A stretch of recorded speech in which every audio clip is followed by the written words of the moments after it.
Hi, welcome into More Than Mortgages. I'm Chad Anderson. Today we're going to talk about appraisals and maybe a boring topic, but one that you should know about, especially if you're a real estate agent, if you're in the mortgage business and you didn't live through the COVID years of purchasing, and 100% if you're going or expecting to buy a home in the next 12 to 24 months, because things could get hectic and appraisals are going to have a huge impact on your loan and your cash to close and your bid and your competition and all those different things. So, with that said, let's bring in another expert. He's the guy. There's Zach Jones. How you doing, man? I'm good. I'm good. This is a good topic today because I think I just kind of see it coming up on the horizon that we might be in a little bit different situation than we've been for the last year and a half. And we might get some flashbacks to the traumas of 2021, 2020 and 2021. It was intense. Yep. It was intense. Before we dive in, I'd like to remind you, make sure you like, subscribe, follow, hit the bell, DM, comment, reach out to us on our platforms. He's at Zach Jones Loans. I'm at This Chat Is Real. YouTube, Instagram, Facebook are our main hangouts. Although Zach does a better job of venturing over to TikTok and China than I do. So, Yeah. all right. So here's the thing. Appraisals are it's one of those topics that only comes up to me really in a hot market, because when you go from a hot market to a cooler market, and again, especially in the Southeast and Nashville, and I've got a lot of friends and family in Huntsville, and Zach and I are both licensed in Florida as well, in the Panhandle and the Orlando area. A lot of those markets are still very good, very strong. When a market though cools, well, prices flatten or even tick down just a hair. And again, they haven't ticked down hardly, at all, except maybe in some very specific scenarios. But overall, it's been pretty steady. And you still have those appraised values and the sales and the comps from when the market was hot. So you have no trouble at all. Like, it always hits value, right? Like, I think in the last, I don't know, Zach, 18 months, I've seen 2-3 low appraisals. I've seen more. Yeah, that's it. Maybe, right? Well, if we're in the cooler market, the quote cooler market right now, and it's going to heat up, the problem is in that immediate ramp up is you're going to have issues because the market is going to outrun the comps, and the comps being the comparables. That's short for comparables. So the market outruns the comparables. So if you want to sell your house in a neighborhood for $500,000, but the last 4 sales over the last 120 days have been on average around 480, 485, how is an appraiser supposed to get to 500? And they can't until there are enough sales. And so somebody's got to be the guinea pig, right? Or you got to have a handful of guinea pigs to go out there and essentially, quote unquote, you may feel like you're overpaying because the value doesn't hit the purchase price. But in reality, if the market keeps ramping, you're underpaying for what it's going to be worth in 6 months to a year to 2 years. So I know you saw a lot of that too, Zach. I mean, 20 and 21 and even parts of 22, these things happen. And a lot of times comparable values can't keep up with what's going on in the real estate market. Yeah, it's particularly hard on the front end of that hot market because the prices heat up and there's nothing that you can look back on, in the last few weeks or last couple of months to justify the value. It's just that people are paying more for the house. And so this is where you get into this. It's a difficult discussion if you're outside of the industry and don't really know how appraisals and the difference between home prices and home values, it kind of gets a little bit confusing. But, we've seen this year a lot of price cuts on houses that are listed. And that gives people the illusion that prices are going down. They may be going down in some particular market, but I just did a video yesterday that talked about, and I may have put it up maybe this morning, that talked about the national average of value in the United States appreciated almost 7%. The 3 most reliable indexes gave it 7%, and there was one outlier at 6%. So we still had home values across the United States going up at a higher or hotter than normal clip of 4.5 to 5%. That's considered normal. So they go up 6.8%.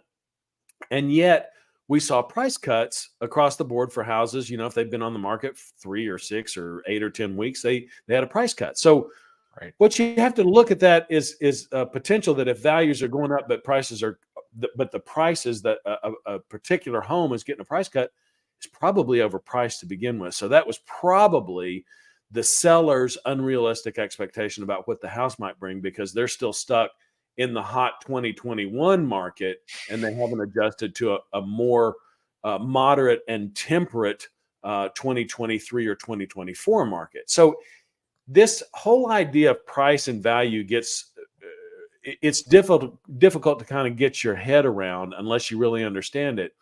But the peril with appraisals really comes in when the market heats up quickly, and that $400,000 house might even be bid up 10%. So now it's $440,000. Yep. And the appraiser says, there's nothing that's sold in this area that's comparable to this, that's a like kind property at that price. I just can't pull the value out of it. So we've got to do some tricks and some maneuvering and some manipulation of the loan in order to make that work and watch those values boost. The other thing that I think that I saw in those first few months was appraisers were, I don't know that in the modern era we had ever seen values go up 20 or 22 or 24% in a single year. And so I think that appraisers were like, this is unsustainable. It's crazy. This is all going to stop. We're going to wake up one day and all of this value is going to vaporize. And what didn't happen was the value vaporizing. It kind of continued to ramp up for another year after that. So we had 2 years of the most aggressive growth in value that we'd ever seen. And about the time that the appraisers kind of catch up with that, then we do wake up and it feels like it just stopped with interest rate rises. It does. Appraisers also, I do feel bad for them because they end up taking such a lashing. Everybody, they become the memes of the real estate social media. They really do. Beat up. They get beat up more than the mortgage people do. We get thrown under the bus. They get thrown under the whole train. Yeah. And let's also go ahead and throw something out here for the real estate agents, realtors. And I know the good ones already know this, but realtors, look, Zach and I don't control the appraiser. Okay. We don't talk to the appraiser. No. We don't know who the appraiser is or is going to be. We want the home to appraise as badly as you do. That's always my favorite joke that I tell with other agents, where when they get mad because it's a low value. And look, here's the thing. Here's what's great is that when you have a low value, if you have a true justification as to why the value should be higher, you can turn the comps in. And I actually have seen, more than you would think, instances where, hey, they'll look at it and say, yeah, okay, I can give you an extra 10 grand or 20 grand or 5 grand. I mean, if you want an extra 100, probably not. But it just depends on the circumstance and how justified is your argument. But I always laugh, when you get that and you hear the comment, this lender's appraiser. Like, whoa, whoa, whoa, whoa, whoa, whoa. Like, it's not our appraiser. No, guys, like, and this is for the buyers as well. Like, look, we want the home to close. Like, no loan officer in the country is sitting around going, man, I hope this thing comes in a little light this week. That'd be great. Because one, you're going to be pissed. Yeah. You may not get the house. The seller's going to be pissed. Two, it's not even up to us, but the lender, along with the appraiser, a lot of times will take the black eye over this. And all we did was click a button to order something. And so this is what happens in a hot market. Okay. You get values and purchase prices, and they're trying to keep up with one another. And it's hard to do, like Zach was saying, because if you're constantly increasing, at what point, like there is a spot on the appraisal where the appraiser can mark, the heat of the market. How is the market doing? Is it very strong? Is it average? Is it cold at the moment? What's going on with the market? And so they can use that to help justify, but it just doesn't always work out Right. that way. Yeah. Right. Right. Well, So there's another kind of aspect to this hot and cold market too is turn times on appraisals. So great point. appraisers are really hungry right now because the volume has been low now for a year or 14, 16 months, whatever it is. And so turn times are really fast. We'll put in an appraisal order. It'll get accepted as soon as they can schedule it. They might be out there tomorrow morning and we get the appraisal report tomorrow afternoon. I mean, I've Right. It's happened. seen it happen that fast. And Yep. it's very rarely that we have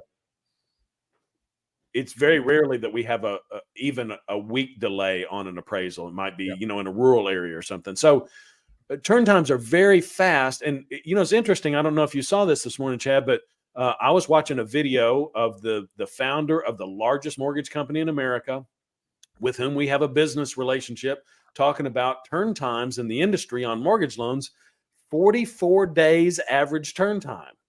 And I'm I sitting saw over that. here That's working nuts. for That's it's nuts. unbelievable.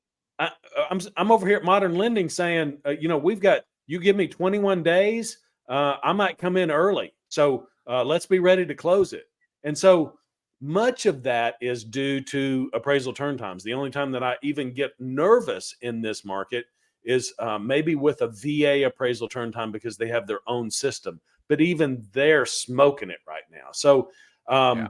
that changes when you get into a hot refinance market, then purchases also slow down. And it takes a lot of manipulation and kind of engineering behind the scenes to keep everything on track, because we saw in the last refinance boom, Chad, where we were seeing refinances 45, 60 days out because they were prioritizing purchases in front of those. And it just had a hard time getting it through the system. And appraisals were taking 2 or 3 weeks. Yeah. And we had to manage it on internally and say, let's prioritize the purchase appraisals because those have a time limit on it. And refinance has got to sit back in the back a little bit and we'll extend your lock. So a lot of manipulation about that topic. You know what's so interesting too about what you're talking about and what we heard this morning with the turn times thing. What's so crazy to me about that is I see people posting on social media about how they got a contract to close in 15 days. And I just think like that honestly should be kind of normal right now. Standard. Like Yeah. because Yeah. no everybody's last year they were more bored. It has picked up over the last 60 days. But everybody's still kind of bored. Like they're still taking phone calls and quoting rates and putting deals together. And there's been a few refinances that have made sense and some different things. But overall, things have been obviously much slower in the last year and a half than what they were in 20 through half of 22. Right. I just think I have found it funny that people have been bragging so much, and we're guilty of it as well here and there, like bragging about your turn times. But it's like, well, if you're slower, why wouldn't you be faster at your speed Right. and whatnot? Right. But you're right. I mean, at this point, going from contract to close literally in 2 weeks. We had one a few weeks ago. It was a VA deal. The day I received the contract to the day we closed the loan was 15 calendar days. Yeah. And so that's good for a VA loan because like you said, VA runs at its own pace. So Right. you kind of have to be a little lucky with VA, to be honest. Last thing on turn times, and you mentioned appraisals. Here's a couple of things to look for. If rates dip, like we're all anticipating, in the next 12 to 24 months being pretty wild. But if that happens, if rates do dip and so forth, well, when that does happen, you're going to see turn times slow, not just with underwriting and lenders, but appraisers and so forth. The other piece you have to keep in mind is if you're a refinance customer, you're going to be even slower because Right. they're going to put you at the back of the line because you're already in the home. Maybe you need the money for something drastic or you just want to save money, which I get, but you're still not going to be prioritized. That's just the ugly side Right. of the industry. They're going to Right. prioritize purchases. So that's one.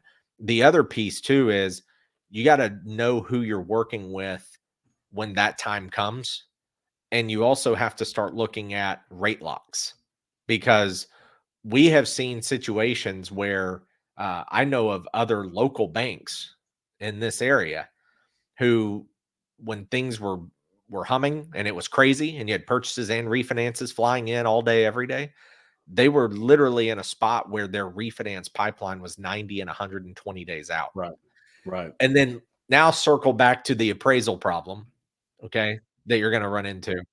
And on top of it is appraisals are only good for 120 days. So if your Yep. pipeline lags and then your appraisal is in, like, the point is you run into this loop, is what they call it in the coding world and the tech world, where it just keeps going and it never ends. So that's what can happen in a hot market, and that's more than just appraisals. But it becomes a good thing for society and the economy, and a good thing for us and realtors and so forth. But there are also a lot of pain points that come with this as well. Right. Well, the bright side is that the appraisers are rested up, and they're ready to go, and they're hungry. We're Mhm. not. We're coming up on being out of hunting seasons. We got a little turkey season coming. I always joke about that, but listen, we're in Tennessee, and appraisers like to hunt. I don't know what it is, but we always see turn times slow down at the beginning of deer season. So, and those are the things that you got to factor into too. I mean, it Mhm. becomes a real. There's a real delay at Thanksgiving in Tennessee, because you're at the end of the year. Everybody's made lots of money, and we're going to take some time off and go into the woods. So everybody is rested up. And if we kind of ease into this, Chad, it's kind of interesting to watch the Fed comments this week. If we kind of ease into this, it's going to be a better thing than if the floodgates just open overnight. That's not fun for anybody, although it's exciting and it's exhilarating.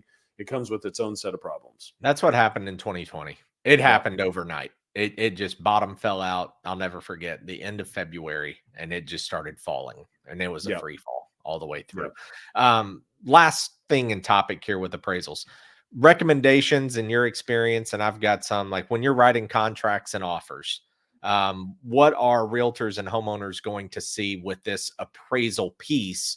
Because this is the risk, and I was talking to someone else about this earlier this week. You're going to run into situations where, when you submit an offer, if that little appraisal contingency box is checked, you're probably going to the bottom of the stack, because they're not going to want to hold their purchase hostage, or their sale Right. hostage, to an appraiser who, if things heat up, may have a hard time finding comparables for that sale. Right.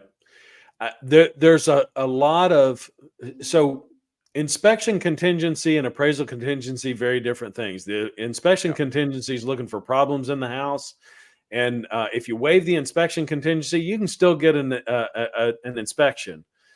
The appraisal contingency, for people who have a good down payment, becomes less and less an issue, as long as you're working with a really good real estate agent and you're very sure about your choice in house. If you want the house and the intrinsic value is there, and you're just kind of looking at this and saying, well, there's a 2 or a 3 or a 5 or a 7% difference, the market hasn't caught up to it yet, and I'm on the front end of this, but I really want the house, and you've got a good down payment, then we can work the numbers around with an appraisal, without the executing the appraisal contingency, make the deal work and get you to closing without much of a restructuring of the deal. Uh, Basically, it employs kind of an appraisal gap strategy. Sometimes you might be able to get a little bit off of the price when you get that appraisal in. I actually purchased a piece of investment property. I had a waiver of the appraisal contingency. The appraisal came back short, and I was still able to negotiate a little bit because I still wanted the house and the seller still wanted to sell it. So sometimes that can happen.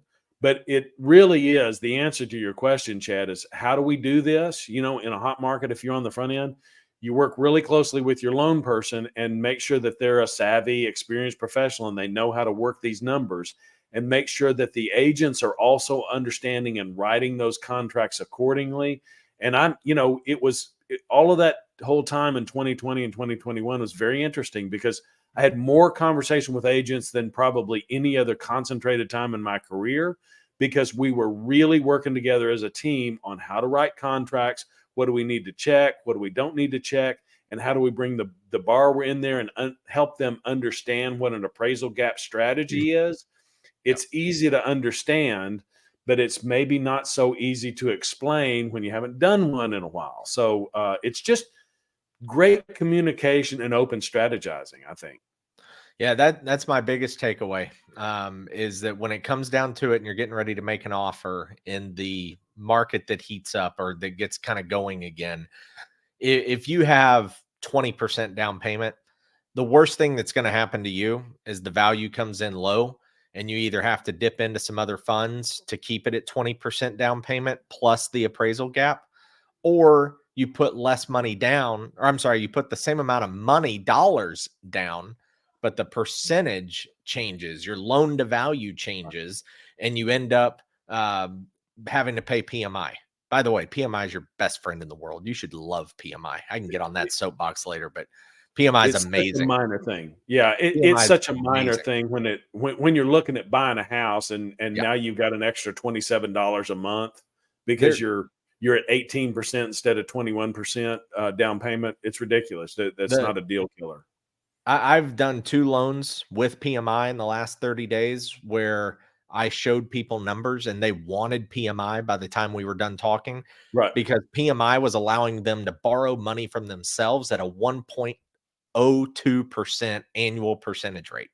right. That's you can't Yeah, borrow 1% anywhere. Like yeah, you can't borrow $60,000 for 1%. That's why PMI is amazing. Um, but going back to the appraisal strategy, if you've got the money, that's your worst case, is you're going to end up in that PMI bucket, and again, that shouldn't be a worst case. That's a good thing. Cause it's right, cheap money. The negative or the concern is going to be for the buyers who have the minimum down payment, because that's where you're going to run into the issues of, I got 5% down. I don't qualify for 3% down. The seller doesn't want me to go FHA. And so now I'm in a spot where I got to come up with extra money and I don't have it. And that's right. where the concern and the scary pieces can be. Um, and another episode that we're going to talk about, by the way, next week, we're going to hit on what to watch out for with lenders and how numbers can kind of be manipulated and whatnot, and kind of who you're working with. So I think that'll be a very interesting Mhm. show and a good one. Um, the other piece though is when you're talking about some of these like really tight numbers, and how it works and the appraisal gaps and whatnot. Um, you know, you've got to make sure about earnest money, because if it's refundable or non-refundable, like, you got to have outs in the contract. Yeah, You got to have some different things that, you got to be prepared, basically. And like Zach was talking about, have a strategy, because if you just kind of run in guns blazing. And another good topic, I think I'm just sitting here naming our future library, but will be, how do you get equity out of your current home to use it for the next loan? So that's actually a tricky topic that people don't realize. But that's one we can hit on as well and kind of yeah. share with you. So anyway, quick final thought. That's it, man. That's a good wrap on appraisals. It's a big topic, and I think this is where you started, man. It's like, order the appraisal. Appraisals come in. The value's good. Let's go. And Yeah. that's about as much as people ever talk about appraisals. Or you got $7,000 equity because it appraised at 317 instead of 310. What you're paying for it? Big whoop, right? But there's a lot to it, and it's a critical hinge pin, because if you don't have the value in the house per the appraisal report, then you've got to figure out a way to find it. It's just not the loan can't go forward because the investor wants the value in the house. That's what they're loaning on. They are, and their expectations, may Yep. may be off, but there may be 5 other people willing to meet their Right. expectations. Right. Just, it's all Right. about what somebody's willing to pay for is the key. So, Right. all right, thanks for hanging out with us again. Like, follow, subscribe, hit the bell, DM, comment. Love for you guys getting in comments or sending us messages. I know some of you have and have texted us or reached out to us. We truly appreciate it. It does help kind of make it worth it to do these every single week. So we enjoy it and enjoy the collaboration. So thanks for hanging out. He's Zach. I'm Chad, and we'll be back next week. Take care.